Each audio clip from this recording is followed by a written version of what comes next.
아커만 일족이자 에렌에게 복종을 했다는 썰이 돌았던 인물은 바로 미카사 아커만인데요.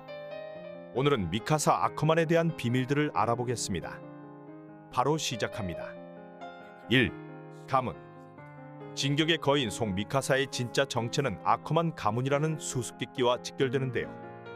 아커만 가문은 엘디아 제국 시절부터 특별한 존재로 여겨져 왔으며 왕가의 명령에 따르지 않는 민족으로 불리며 멸시와 박해를 받아왔다고 합니다.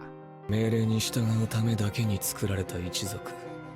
일반적인 엘디아인들과 다른 아커만 가문은 유전적으로 거인의 힘을 이식받지 않았지만 그에 준하는 신체 능력을 각성할 수 있는 특수한 집단이라 볼 수 있는데요. 이런 모습은 리바이나 미카사 둘만 가지고도 거인들이 불쌍하다 느껴지는 장면들을 보면 알 수 있습니다. 이들의 능력은 특정 순간의 극도의 스트레스 상황에서 각성하며 일종의 유전자에 새겨진 전투 기억을 불러와 신체 능력을 비약적으로 향상시키게 되는데요. 미카사도 에렌이 납치된 날 처음으로 이 능력을 각성하게 되었으며 진짜 아커만의 힘을 보여주기도 하였습니다. 또 다른 대표적인 아커만은 리바이 아커만으로 미카사와 리바이는 모두 작은 체구임에도 불구하고 인류 최강이라 불릴 정도의 신체 능력과 반사신경을 보여주었는데요. 이 두 사람은 종종 비교되지만 리바이는 철저히 병사로서 자율적으로 판단하고 움직이는 데 반해 미카사는 감정적으로 에렌에게 강하게 집착을 하는 모습을 보여줍니다. 아커만 가문의 가장 중요한 설정은 왕가의 명령에 저항할 수 있는 존재라는 점이며 작품 중반치 그 예고는 미카사에게 너희 아커만은 원래 왕을 지키기 위해 만들어진 인종이라 하였는데요. 왕의 명령에 저항하는 게 아니라 오히려 복종하도록 유전자가 설계되어 있다고 하였습니다. 하지만 에렌은 정반대의 설명으로 아르민을 좁혀버리고 미카사에게 꼽을 주기도 하였습니다. お前と俺じゃ喧嘩になん。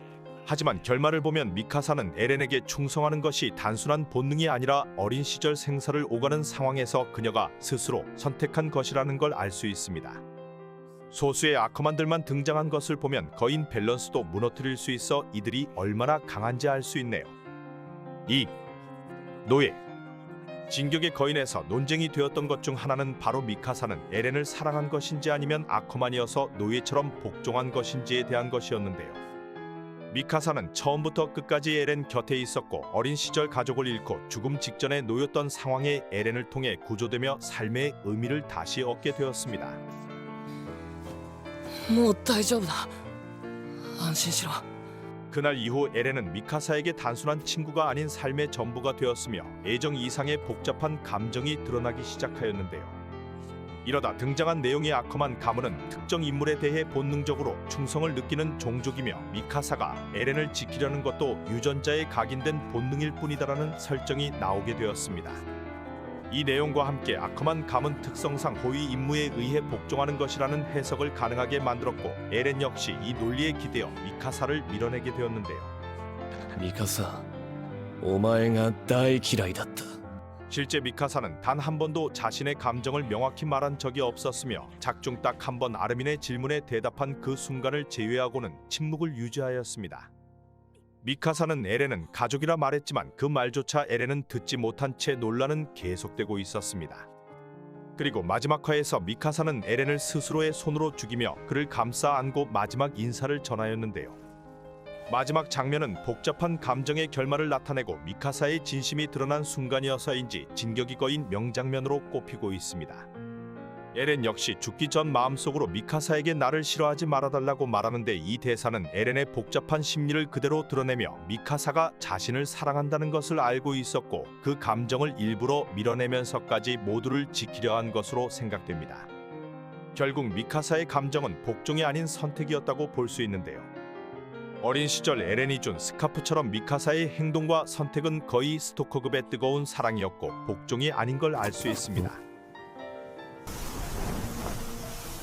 3. 존나세. 아커만 가문의 이름을 들으면 보통 두 명이 떠오르며 두 사람은 바로 리바이 아커만과 미카사 아커만인데요. 인류 최강이라는 칭호를 가지고 있으며 두 사람 모두 아커만 가문의 혈통으로 초인적인 반사신경과 전투 센스 그리고 신체 능력을 보유하고 있습니다. 働きは波の兵士100と10日です。 어린 시절부터 자신보다 큰 남자들을 3대1로 때려눕히기도 하였으며 확실히 보통 인간과는 다른 파괴력을 보여주었는데요.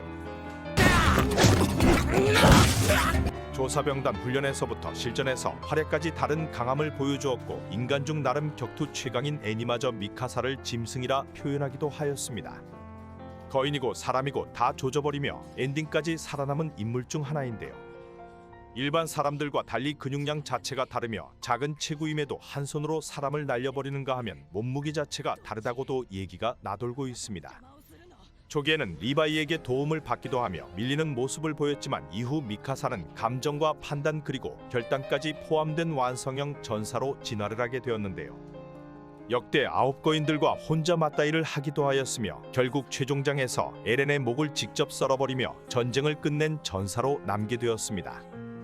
리바이마저 다리와 눈이 아작나며 인류 최강 전사가 되었네요. 4.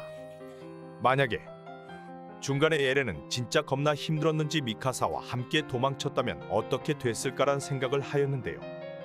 진격의 거인 마지막 화에서 에렌은 아르민에게 단 한 번 상상했던 장면을 털어놓았습니다. 그 장면은 미카사에게 자신과 함께 도망치자고 말하고 함께 모든 걸 버리고 사라지는 삶이었습니다. 그것은 단지 가능성이 아니라 에렌이 마음만 먹으면 실현이 가능하였던 진심이었고 동시에 그가 끝내 선택하지 못한 길이었는데요. あと4年の余生を静かに生きよう。誰もいないところで。 만약 그날 미카사가 콜이라고 말했다면 두 사람은 한적한 바닷가 근처에 잦고 허름한 오두막에서 에렌은 긴 머리를 뒤로 묶은 채 물고기를 잡고 미카사는 정원을 가꾸며 따뜻한 차를 끓이며 살아가게 되었을 것입니다. 거인이고 나발이고 누군가를 지키기 위해 죽이지 않아도 되는 세상으로 더 이상 상처나 집착이 필요 없었을 텐데요. 물론 과거를 완전히 잊지는 못하겠지만 때때로 동료들의 얼굴이 떠오르기도 하고 땅올림의 잔상에 잠시 눈을 감기도 하였을 것인데요. 만약 이러한 평행 세계가 있었다면 에렌이 원했던 유일한 휴식의 장소이자 미카사가 꿈꿨던 진짜 일상이라 보여집니다. 아무도 죽지 않고 아무것도 지키지 않아도 되는 삶 속에서 그들은 조용히 서로의 손을 놓지 않은 채 함께 살아갔을 거로 보입니다. 5. 스카프. 미카사 아커만을 상징하는 물건 중 하나는 단연 붉은 스카프인데요. 이 스카프는 단순한 의상이 아니라 미카사의 삶을 바꾼 물건이라고도 볼 수 있습니다. 이야기에 처음부터 끝까지 반복적으로 등장하며 붉은 스카프는 미카사가 부모를 잃고 납치당한 날 에렌이 도둑들을 처치한 후 미카사에게 감아주었는데요. あったかいだろ。 몸을 떨고 있던 미카사에게 에렌과 연결고리가 된 물건이라 볼 수 있습니다. 이후로 미카사는 이 스카프를 늘 소중히 간직해왔으며 몸을 움직일 수 없는 순간에도 감정이 흔들릴 때에도 언제나 스카프를 가까이 두었는데요. 에렌을 직접 안을 수 없어서인지 스카프를 항상 옆에 두었으며 이 스카프는 미카사에게 있어 유년기의 상처를 치유한 흔적이라 볼 수 있습니다. 동시에 에렌이라는 존재를 향한 마음이기도 하였다고 보여지는데요. 하지만 시간이 흐르고 에렌의 생각과 방향이 바뀌기 시작하면서 이 스카프는 단순한 유대가 아닌 속박의 이미지로도 보이기 시작하였습니다. 에렌은 미카사에게 그건 내가 선택한 게 아니라 유전자에 새겨진 충성일 뿐이야 라는 말을 던지기도 하였습니다. 하지만 엔딩 이후에는 미카사가 에렌의 무덤 앞에서 조용히 앉아 스카프를 매만지고 있자 마치 에렌이 돌아오기라도 한 것처럼 한 마리의 새가 미카사에게 머플러를 둘러주고 사라졌으며 이 또한 진격의 거인에서 하나의 명장면으로 남게 되었습니다.